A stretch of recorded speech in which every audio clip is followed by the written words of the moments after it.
بسم الله الرحمن الرحيم. أن وحكا برانو ويدينتنا what is a risk management؟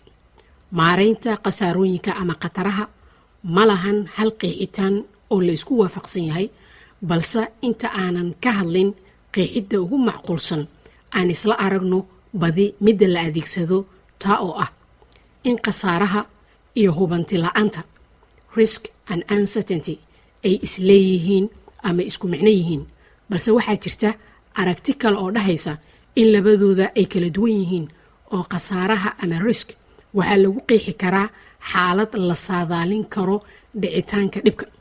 haddaba tusaalahan inta aanan bixin xusuusnow أعوذ بالله سميع عليم من الشيطان الرجيم لكل أجل كتاب لا يستقدمون ساعة ولا يستعقرون. هدانو أغو علميغا إلهي سيي آذانها إن أهرمر كجرو هذه جرالي وعلم الإنسان ما لم يعلم مركا أقونت آذانها وحيابها لقاري أيا كمده إن لصادالين كرو عمريغا آذانها أما إنت ونولانيو سيدو كلان أغو inuu farqi u dhaxeeyo saadaalin iyo xaqiiqada in wixii la saadaaliyay ay u dhacaan sidii loo saadaaliyay iyo xilligii la saadaaliyayba.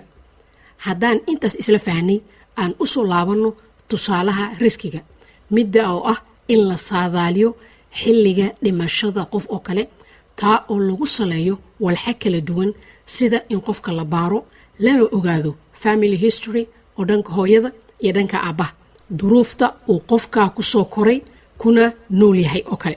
haddaba xaaladda oo kale ayaa la dhahaa risk ama qasaaro maadaama la saadaalin karo halka uncertainty ama hubanti la'aanta lagu qeexo xaalad aanan la saadaalin karin. tusaale suurtagalnimada guri ku yaala meel nabdoon inuu ku waxyeeloobi karo qarax qabsado oo kale. haddaan isla fahnay farqiga u dhaxeeya risk and uncertainty aan isla aragno qeexidda ugu macquulsan ee lagu qeexo risk management.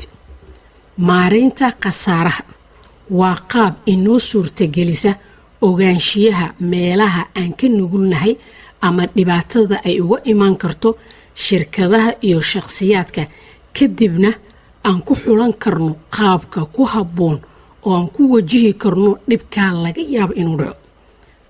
haddaan si yara iftiimino micnaha loss exposure ama nuglaanshaha dhibaatada waa xaalad waliba oo laga yaabo inuu dhib dhaco.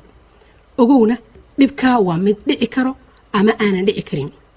aan ku yara iftiimino tusaalahan waxaad leedahay gaari gurigaaga ayuu ku xaraysan yahay. hadda haddii aad wadatid gaariga waxaa iman karta adoo shir soo galay inaad soo laabatid ama adoo fiyow oo bad qaba inaad soo laabatid. xaaladda oo kale ayaa la dhahaa loss exposure. madsanidiin waa inuu markala dirabidmo.